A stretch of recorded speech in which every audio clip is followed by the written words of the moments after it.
Hello guys, स्वागत करता हूँ आपको और एक न्यू वीडियो में। गाइस, अगर आप एक हिंदू हैं तो वीडियो को लाइक करके चैनल को सब्सक्राइब कर देना। तो चलिए वीडियो शुरू करते ही।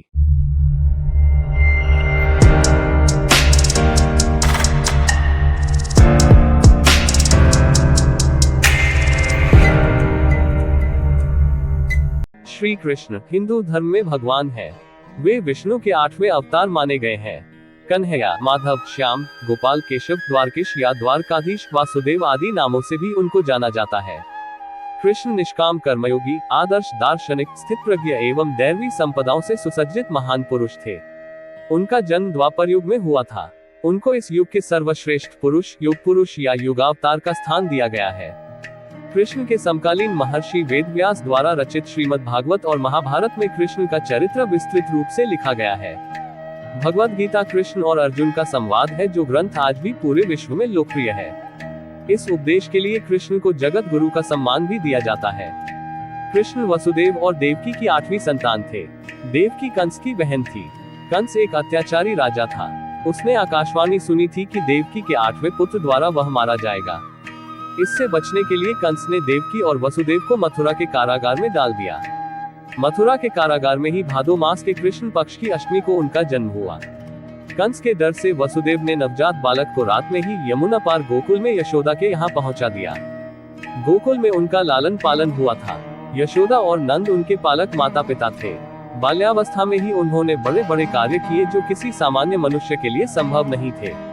अपने जन्म के कुछ समय बाद ही कंस द्वारा भेजी गई राक्षसी पूतना का वध किया।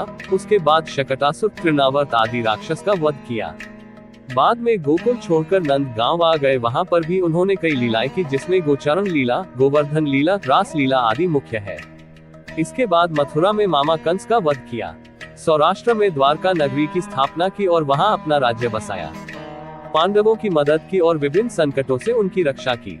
महाभारत के युद्ध में उन्होंने अर्जुन के सारथी की भूमिका निभाई और रण क्षेत्र में ही उन्हें उपदेश दिया। 124 वर्षों के जीवन काल के बाद उन्होंने अपनी लीला समाप्त की। उनके अवतार समाप्ति के तुरंत बाद परीक्षित के राज्य का कालखंड आता है। राजा परीक्षित, जो अभिमन्यु और उत्तरा के पुत्र तथा अर्जुन के पौत्र थे, के समय से ही कलियुग का आरंभ माना जाता है। कृष्ण एक संस्कृत शब्द है जो काला, अंधेरा या गहरा नीला का समानार्थी है। 8 अंधकार शब्द से इसका संबंध ढलते चंद्रमा के समय को कृष्ण पक्ष कहे जाने में भी स्पष्ट झलकता है। इस नाम का अनुवाद कहीं कहीं अति आकर्षक के रूप में भी किया गया है। श्रीमद् भागवत पुराण के वर्णन अनुसार कृष्ण जब बाल्यावस्था में थे तब नंद बाबा के घर आचार्य गर्गाचार्य द्वारा उनका नामकरण संस्कार हुआ था। नाम रखते समय गर्गाचार्य ने बताया कि ये पुत्र प्रत्येक युग में अवतार धारण करता है। कभी इसका वर्ण श्वेत, कभी लाल, कभी पीला होता है। पूर्व के प्रत्येक युगों में शरीर धारण करते हुए इसके 3 वर्ण हो चुके हैं। इस बार कृष्ण वर्ण का हुआ है, अतः इसका नाम कृष्ण होगा। वसुदेव का पुत्र होने के कारण उनको वासुदेव कहा जाता है। कृष्ण नाम के अतिरिक्त भी उन्हें कई अन्य नामों से जाना जाता रहा है, जो उनकी कई विशेषताओं को दर्शाते हैं। सबसे व्यापक नामों में मोहन, गोविंद, माधव और गोपाल प्रमुख है। कृष्ण भारतीय संस्कृति में कई विधाओं का प्रतिनिधित्व करते हैं।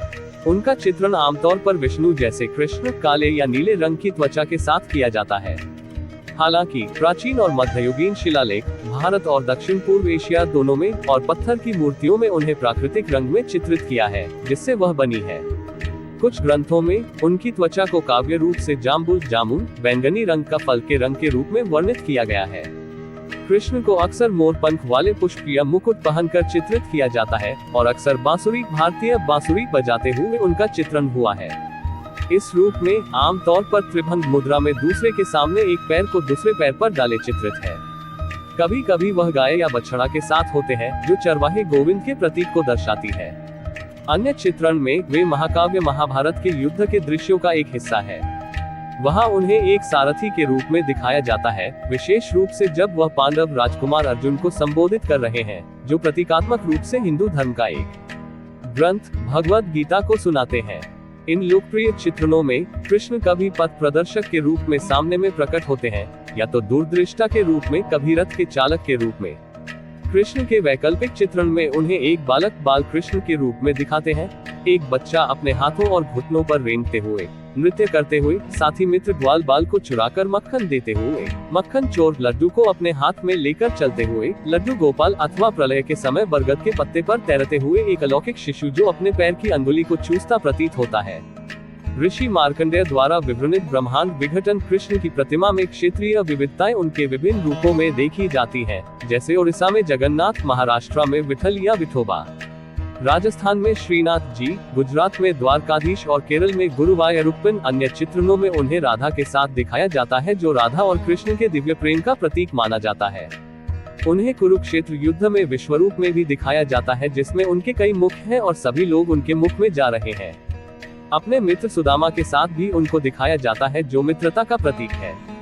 वास्तुकला में कृष्ण चिन्हों एवं मूर्तियों के लिए दिशा निर्देशों का वर्णन मध्यकालीन युग में हिंदू मंदिर कलाओं जैसे वैखानस अगम, विष्णु धर्मोत्तर पुराण, बृहत संहिता और अग्नि पुराण में वर्णित है। इसी तरह मध्यकालीन युग के शुरुआती तमिल ग्रंथों में कृष्ण और रुक्मणी की मूर्तियां भी सम्मिलित हैं। इन दिशा निर्देशों के अनुसार बनाई गई कई मूर्तियां सरकारी संग्रहालय चेन्नई के संग्रह में हैं। एक व्यक्तित्व के रूप में कृष्ण का विस्तृत विवरण सबसे पहले महाकाव्य महाभारत में लिखा गया है, जिसमें कृष्ण को विष्णु के अवतार के रूप में दर्शाया गया है। महाकाव्य की मुख्य कहानियों में से कई कृष्ण केंद्रीय हैं। श्री भगवद गीता का निर्माण करने वाले महाकाव्य के छठे पर्व भीष्म पर्व के 18वें अध्याय में युद्ध के मैदान में श्री कृष्ण अर्जुन को ज्ञान देते हैं। महाभारत के बाद के परिशिष्ट में हरिवंश में कृष्ण के बचपन और युवावस्था का एक विस्तृत संस्करण है। 180 BC लगभग इंडो ग्रीक राजा अगथोकल्स ने देवताओं की छवियों पर आधारित कुछ सिक्के जारी किए थे। भारत में अब उन सिक्कों को वैष्णव दर्शन से संबंधित माना जाता है। सिक्कों पर प्रदर्शित देवताओं को विष्णु के अवतार बलराम संकर्षण के रूप में देखा जाता है, जिसमें गदा और हल और वासुदेव कृष्ण, शंख और सुदर्शन चक्र दर्शाए हुए हैं। प्राचीन संस्कृत व्याकरण पतंजलि ने अपने महाभाष्य में भारतीय ग्रंथों के देवता कृष्ण और उनके सहयोगियों के कई संदर्भों का उल्लेख किया है। पाणिनि की श्लोक 3.1.26 पर अपनी टिप्पणी में वह कंसवध अथवा कंस की हत्या का भी प्रयोग करते हैं, जो कि कृष्ण से संबंधित किंवदंतियों का एक महत्वपूर्ण अंग है। मध्य भारतीय राज्य मध्य प्रदेश में औपनिवेशिक काल के पुरातत्वविदों ने एक ब्राह्मी लिपि में लिखे शिलालेख के साथ एक स्तंभ की खोज की थी। आधुनिक तकनीकों का उपयोग करते हुए इसे 125 और 100 BC के बीच का घोषित किया गया है और ये निष्कर्ष निकाला गया कि यह एक इंडो ग्रीक प्रतिनिधि द्वारा एक क्षेत्रीय भारतीय राजा के लिए बनवाया गया था, जो ग्रीक राजा एंटिलासिडास के एक राजदूत के रूप में उनका प्रतिनिधि था। इसी इंडो ग्रीक के नाम अब इसे हेलेडियोरस स्तंभ के रूप में जाना जाता है। इसका शिलालेख वासुदेव के लिए समर्पण है, जो भारतीय परंपरा में कृष्ण का दूसरा नाम है। कई विद्वानों का मत है कि इसमें वासुदेव नामक देवता का उल्लेख है, क्योंकि इस शिलालेख में कहा गया है कि यह भागवत हेलियोडोरस द्वारा बनाया गया था और ये गरुड़ स्तंभ दोनों विष्णु कृष्ण संबंधित शब्द हैं। इसके अतिरिक्त शिलालेख के एक अध्याय में कृष्ण से संबंधित कविता भी शामिल है। महाभारत के अध्याय 11.7 का संदर्भ देते हुए बताया गया है कि अमरता और स्वर्ग का रास्ता सही ढंग से 3 गुणों का जीवन जीना है। स्वसंयम। आगे क्या हुआ हम अगली पार्ट में देखेंगे। गाइस वीडियो अच्छा लगे तो लाइक करके चैनल को सब्सक्राइब कर देना। गाइस मिलते हैं और एक न्यू वीडियो में। Bye bye.